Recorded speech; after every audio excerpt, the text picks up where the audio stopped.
रासायनिक खाद कीटनाशकों के प्रयोग से खेती जहरीली होती जा रही है महाराज जी। मानव स्वास्थ्य व प्रकृति एवं पर्यावरण पर विपरीत प्रभाव पड़ रहा है महाराज जी। इन समस्याओं का हल आप कह रहे हैं कि मतलब गऊ जो गोबर आदि होती है वैसी खाद हो तो ज्यादा अच्छा नहीं, हम लोगों की खेती में वही पड़ता था, पर अनाज की जो उत्पत्ति है वो 1 बीघे में 8 मन या 12 मन होता था। लोग प्रलोभन के वशात अब 40 मन पैदा करते हैं, उसी में खाद डाल करके। ये जो खाद है ये ऊर्जा शक्ति नष्ट करती है। जो उपजाऊ भूमि की ऊर्जा शक्ति है वो नष्ट हो जाती है। भूमि में ऊसरपन आने लगता है इस खाद से, और जो अन्न है वो जहरीला हो जाता है उसके। अब देखो नए नए जवान लोगों के हार्ट अटैक हो रहे हैं, जवान लोगों के ब्लड प्रेशर हाई लो हो रहे हैं, जवान लोगों में नाना प्रकार की रोग। तो इसका कारण ही हमारा अन्न ही है। बड़े केमिकल छिड़के जाते हैं और ये जो खाद आदि डाली जाती है ये बहुत नुकसानप्रद है। वो 12 मन बीघे में जो अन्न होता था उसकी रोटी ऐसी होती थी, आप ऐसे ही खाते चले जाओ, मीठी रोटी और स्वास्थ्यवर्धक। अब तो घास फूस की तरह हो गया है। 40-40, 50-50 मन अन्न 1 बीघे में पैदा हो रहा है। वो उर्वरक डाल करके उसको शक्तिहीन कर रहे हैं।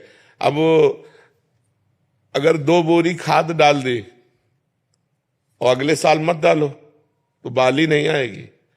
और अगर एक बार गाय के गोबर को आप डाल दो अच्छे से तो 3 साल तक कोई उर्वरक न डालो तो आपकी वो भूमि उपजाऊ बनी रहेगी। वैसे ही 3 साल, वो 1 साल तो और व्यतीत होने के बाद और रंग लाएगा, गोबर जैसे सड़ेगा वैसे। और पर अब कोई गाय पालना मंजूर नहीं कर रहा क्योंकि उसे रुपया चाहिए, अधिक रुपया चाहिए।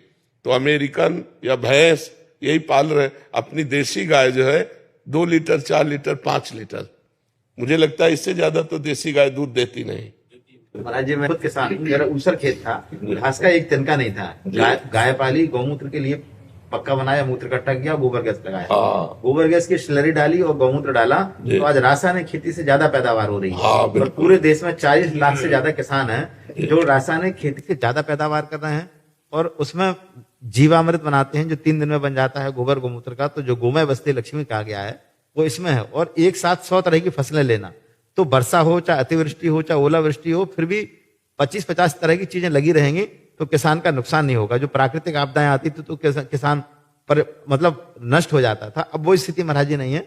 आपके माध्यम से हम चाहते हैं कि नहीं, इस बात में हम भी राजी हैं। इससे हमारी समाज में थोड़ा अन्न भले कम हो।